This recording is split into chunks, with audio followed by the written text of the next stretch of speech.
Bonjour. Les déterminants de la performance des fonds du capital investissement en Europe est un sujet de mémoire soutenu en 2011 dans le cadre de l'obtention de mon master de recherche en sciences de gestion, options, finance, architecture et gouvernance des organisations au sein de l'Institut d'administration des entreprises de Dijon, Université de Bourgogne.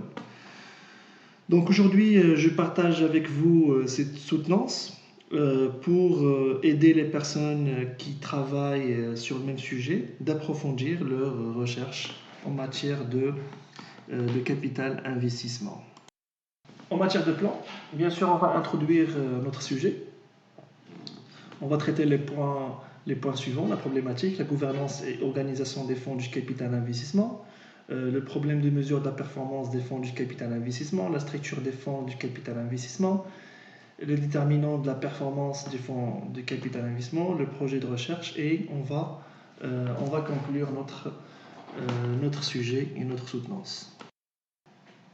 Face à un environnement macro et microéconomique instable, volatile et plein de turbulences, face à une mondialisation économique qui se caractérise par une forte évolution de l'activité financière et aussi l'émergence de nouvelles technologies, on peut dire qu'aujourd'hui, on se trouve dans une conjoncture économique complexe et assez délicate, surtout après cette nouvelle crise financière, la crise de la dette américaine, la crise grecque.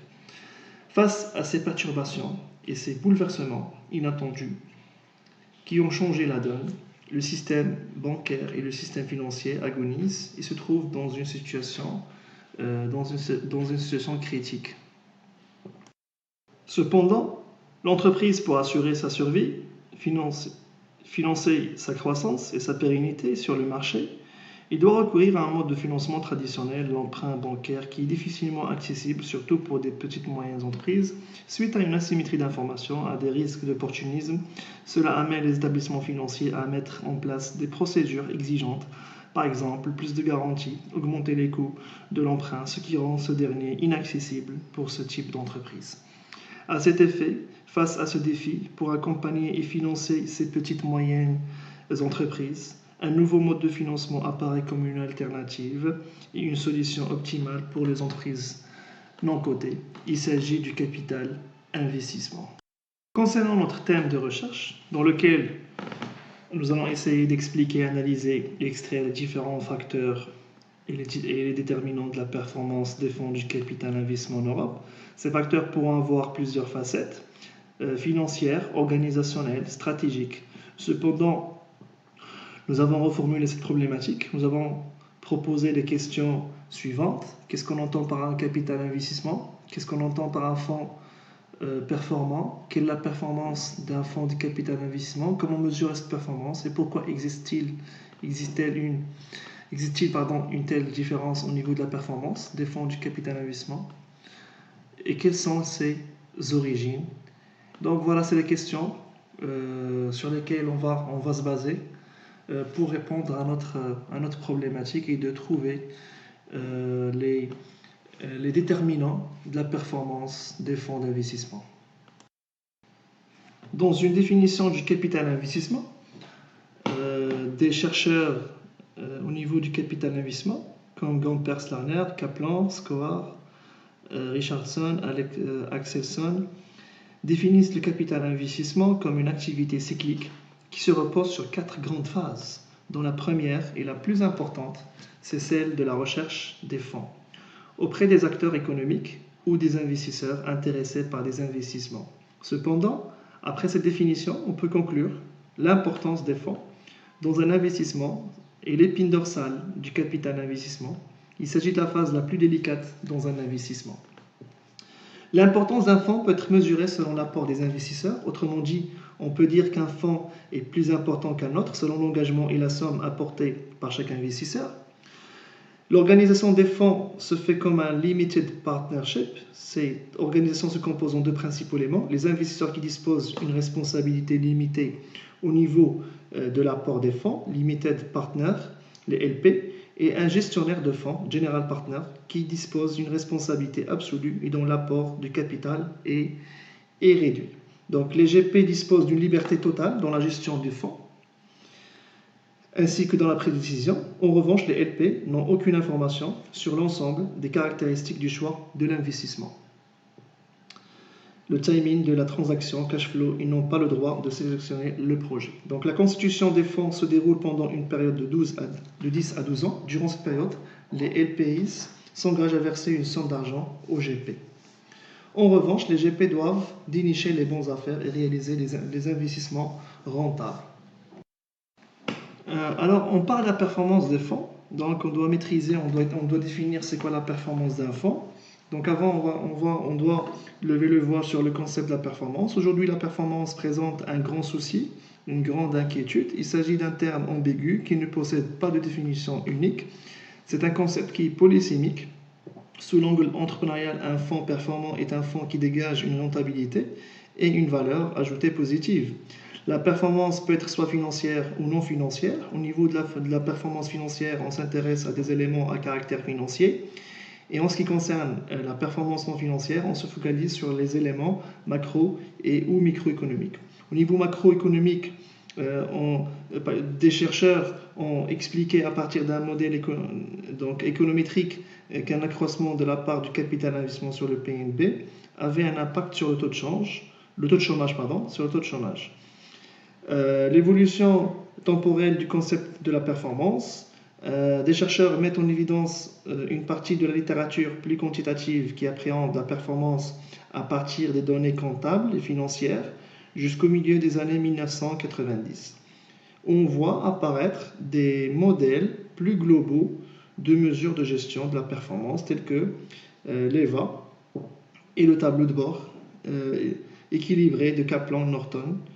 L'évolution temporelle du concept de mesure de performance se fait de la manière suivante. En fait, depuis 1920, donc, il y avait une évolution de la performance. Donc on parle du modèle de Dupont, le bénéfice par action, des ratios et à des valeurs économiques et des valeurs marchandes. On peut également lier la performance des fonds avec la liquidité sur le marché. Autrement dit, si le marché est liquide, les fonds sont performants. C'est-à-dire que le marché est liquide parce que l'engagement des investisseurs est très important, ce qui engendre une performance des fonds. À cet effet, Kaplan et Strandberg constatent qu'il existe une forte corrélation entre la liquidité sur le marché et la dette des entreprises. Et ces chercheurs ont mis en évidence l'influence positive de la liquidité du marché. L'environnement macro et microéconomique joue aussi un rôle important dans la détermination de la performance des fonds du capital investissement.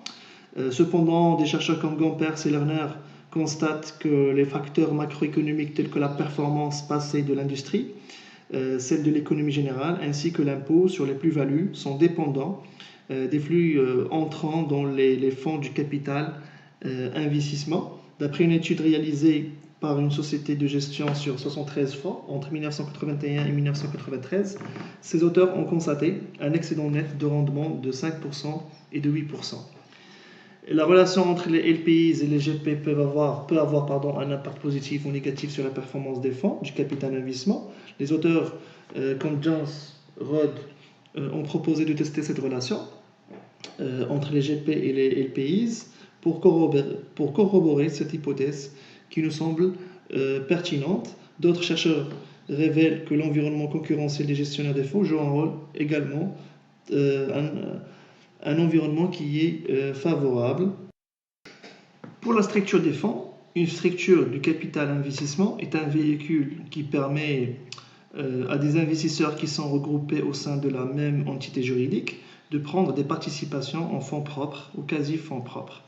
Au sein d'une société non cotée, la structure des fonds permet une gestion efficiente de la relation d'agence et d'entreprise entre les investisseurs et l'entrepreneur. On distingue deux types de structures, structure unique et structure duale. La structure unique, la première structure du capital investissement était unique, c'est-à-dire que le véhicule d'investissement était au départ unique et se composait de fonds levés et d'une équipe de managers et de gestionnaires généralement captifs, c'est-à-dire des filiales de banques, d'établissements financiers, de compagnies d'assurance ou de sociétés industrielles, levant la totalité de la majorité des capitaux auprès de leur maison mère. Aujourd'hui, On n'évoque plus cette structure archaïque qui présente plusieurs lacunes. L'inconvénient majeur est une confusion entre le rôle d'investisseur et le rôle de prêteur. Concernant la structure duale, l'idée principale de la structure duale est de séparer la société de gestion et le véhicule d'investissement. Et donc, d'après la littérature, on peut constater que les sociétés de gestion peuvent jouer un rôle important pour la détermination de la performance des fonds du capital investissement. Et donc, tout simplement, une société de gestion est une société qui gère un portefeuille. On distingue trois types de sociétés de gestion. Il y a des sociétés qui sont indépendantes, comme leur nom l'indique. Ce sont des sociétés composées de sources externes. Les investissements au sein de ces sociétés peuvent être publics ou privés. Il y a les sociétés filiales, c'est des filiales de banques et de compagnies d'assurance. Et il y a les petites sociétés de gestion, ce qu'on appelle les boutiques, sont généralement créées par des anciens gérants. Il s'agit d'une spécialité française. Parmi les plus célèbres, on note la Française des Placements et Carmignac. Les compétences constituent aujourd'hui un avantage concurrentiel. L'entreprise est performante parce qu'elle dispose de capacités cognitives importantes, compétences, expériences. Cependant, pour avoir des compétences au sein de l'entreprise, il faut avoir des ressources. Donc, il existe une forte corrélation entre les ressources et les compétences. À cet effet, Barnet explique que les ressources ne peuvent être à l'origine d'un avantage concurrentiel soutenable que si elles possèdent 4 caractéristiques rares, valorisantes, imparfaitement imitables et non substituables. Le même auteur explique que les relations interorganisationnelles sont capables de produire et de créer ces ressources à travers les efforts combinés des filles.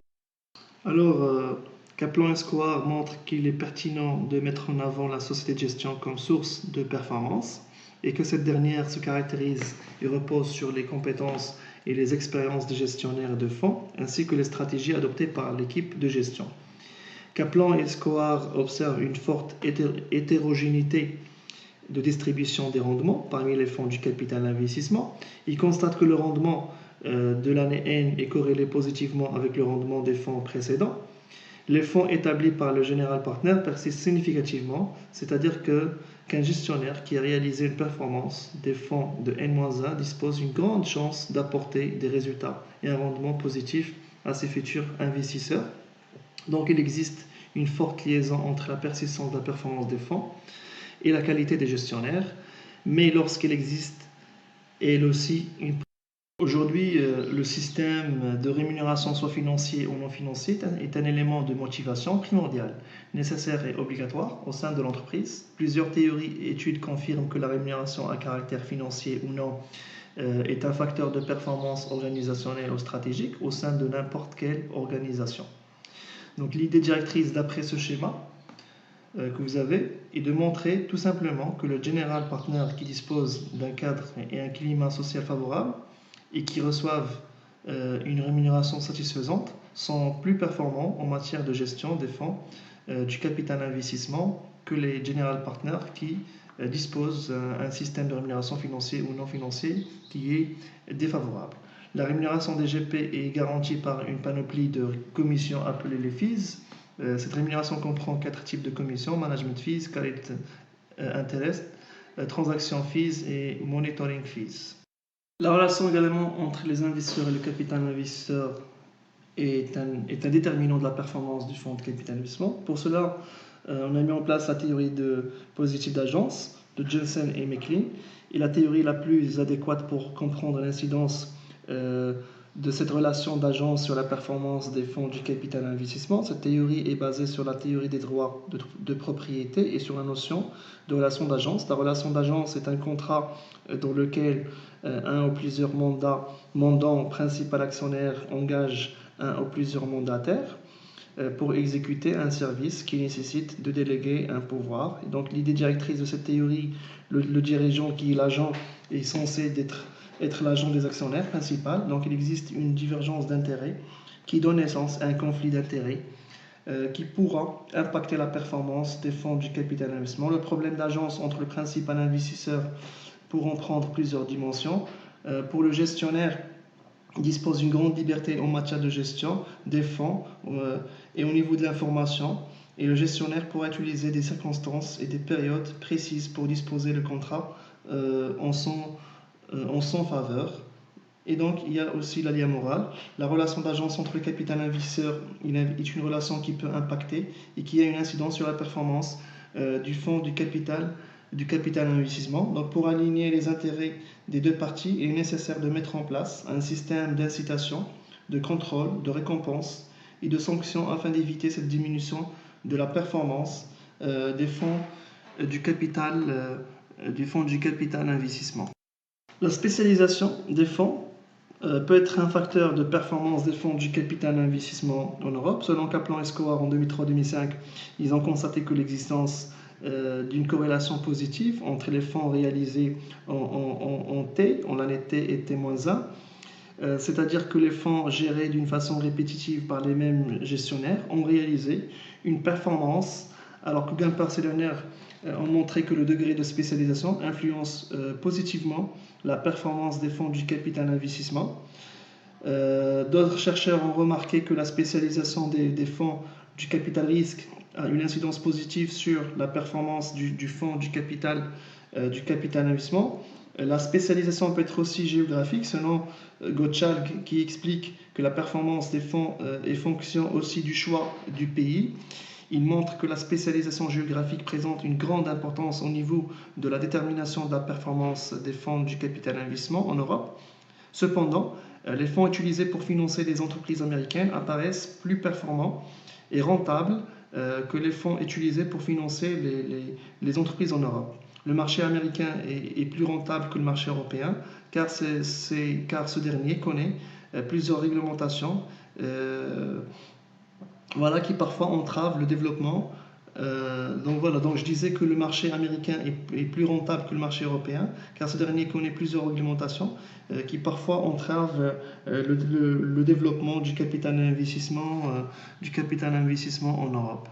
Il y a également l'enracinement des gestionnaires, qui peut être un déterminant de la performance des fonds du capital investissement. Donc l'hypothèse d'enracinement a pour objectif de montrer que l'enracinement, comme son nom l'indique, fait que l'éviction d'un actionnaire est plus coûteuse à cause de la réalisation des investissements idiosyncratiques, c'est-à-dire dont la valeur est liée à la personne du dirigeant.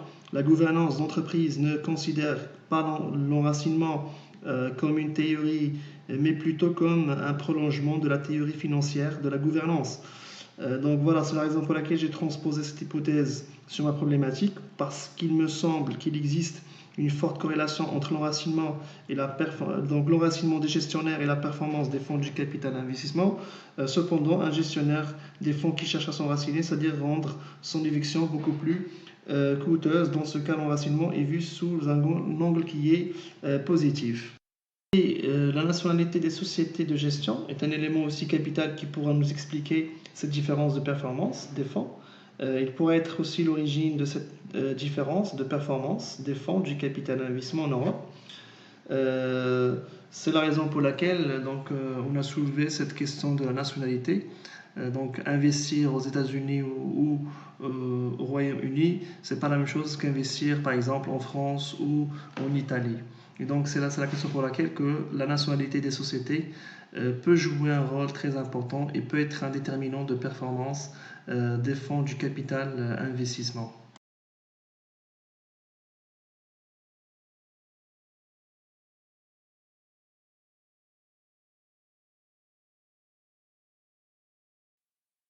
Voilà, vous avez un tableau, un graphe qui explique et qui montre que la nationalité des sociétés de gestion peut faire des différences en matière de capital investissement.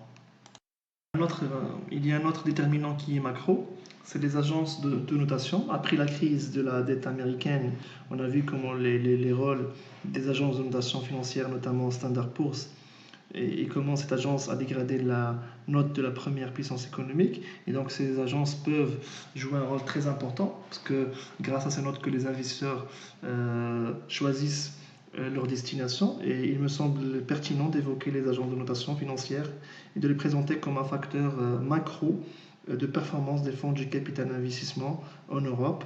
Et les agences financières, comme leur nom l'indique, sont des agences qui notent financièrement les acteurs économiques. Et donc voilà, après cette littérature et ce cadre théorique qui est riche, on ressort avec deux conclusions qui sont hyper importantes. La première, c'est tester les différentes hypothèses, les sociétés de gestion, la rémunération des general partners, la spécialisation des fonds, le racinement des gestionnaires et la relation entre l'investisseur et le capital investisseur. Et la deuxième conclusion, qui est développer et approfondir le cadre théorique de trois hypothèses, les structures juridiques des sociétés, les agences de notation et la dernière hypothèse, la nationalité des sociétés de gestion. Et voilà ce qu'il faut conclure de cette soutenance, de ce projet de recherche.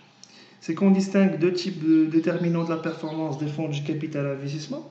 Les déterminants micro, à savoir les sociétés de gestion, les compétences, les expériences, la rémunération des general partners, la spécialisation, l'enracinement, la relation entre investisseurs et capital investisseur. Et également, les déterminants macro de la performance des fonds du capital investissement en Europe. Et donc là, notamment, on a la liquidité sur le marché. On a montré qu'il existe une performance entre la liquidité et la performance des fonds, les agences de notation et la nationalité des sociétés de gestion. Et je vous remercie pour votre attention.